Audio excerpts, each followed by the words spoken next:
क्यों हजारों लोग आते हैं इस अधूरे मंदिर में? Most intricate sculpture you can see anywhere. It's totally intact. अगर ये मंदिर बना होता तो ये इंडिया का नहीं, दुनिया का। This is the temple planet. राजा भोज को कुष्ठ रोग हो गया था। Raja Bhoj, the great ruler of medieval times. Bhopal से लगभग 30 किलोमीटर दूर भोजपुर में स्थित है भोजेश्वर टेम्पल। पर एक मिस्ट्री जो हजारों साल से बनी हुई है कि इस मंदिर को किसने बनवाया और आखिर ये अधूरा क्यों रह गया। तो चलिए जानते हैं इस वीडियो में।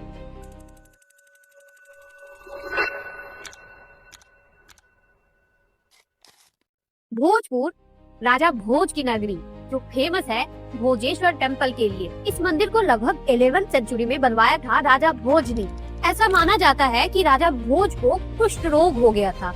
तब उनके राजवैद्य उन्हें नुस्खा बताते हैं कि उन्हें 9 नदियों के संगम के जल से शिव जी को जल अभिषेक कराना चाहिए और उसी जल से खुद स्नान करना चाहिए। इस हिली एरिया में 9 नदियों को लाना थोड़ा ट्रिकी था और भोजपुर में बेतवा नदी के साथ 3-4 नदियां और बहती थी, पर संगम बनाना था 9 नदियों का।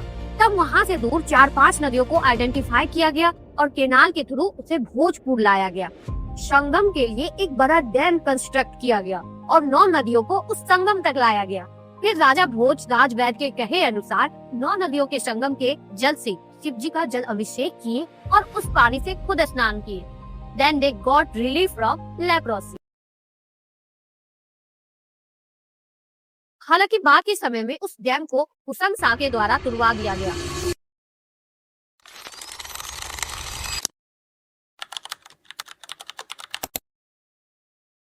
भोपाल की रानी शाहजहां बेगम अपनी बुक ताज उल इकबाल तारीखे भोपाल में लिखती है कि भोजेश्वर मंदिर के पास एक अभिलेख था जिसके अनुसार यह मंदिर विक्रम संवत 36 ईस्वी में बनना शुरू हुआ और 159 में बनकर तैयार हो गया और यहाँ शिव जी की प्राण प्रतिष्ठा मतानी कुल के राजा शनबापा ने किया था।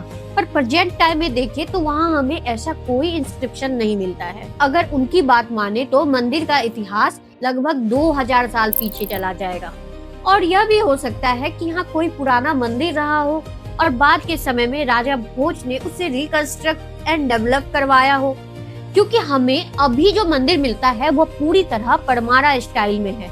इस मंदिर की खास बात यह है कि इस मंदिर के हर एक ईंट पर इसे बनाने वाले राज मिस्त्रियों का सिग्नेचर मिलता है और इस तरह हमें 1300 से भी अधिक नाम मिलते हैं। इससे यह पता चलता है कि राजा भोज वर्तमान स्वरूप से भी कई बड़े मंदिर की कल्पना की थी। इसके लिए उन्होंने इतने लेबर्स को रखा था।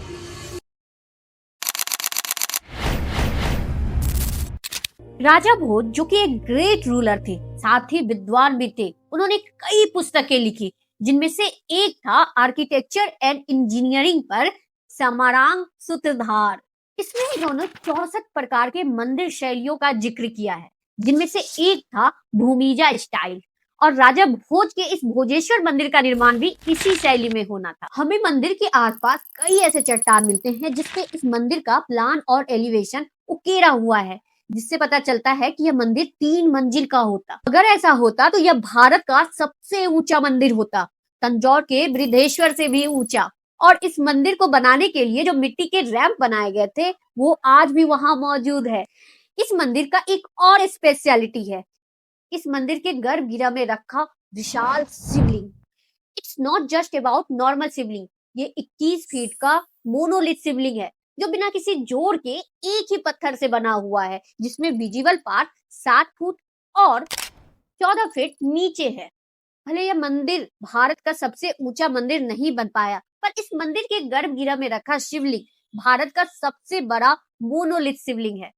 गर्भगृह इतना विशाल है कि केव वाली फीलिंग आती है। इस मंदिर के 4 कोनों पे 4-4 पिलर यानी कि टोटल 16 पिलर है जो कि मंदिर के लोड को इक्वली ट्रांसफर करता है, जिससे मंदिर को स्ट्रेंथ मिलता है। मंदिर की सीलिंग पे शानदार कार्विंग की गई है और मंदिर के अंदर हमें 3 इंस्क्रिप्शन भी मिलते हैं, एक शिवलिंग पे, एक पिलर पे और एक मंदिर के दीवार पर।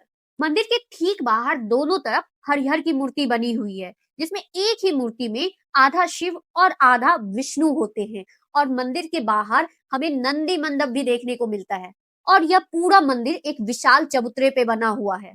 पर आज भी यह मिस्ट्री बनी हुई है कि इतने शानदार और भव्य मंदिर का काम बीच में ही क्यों रोकना पड़ा।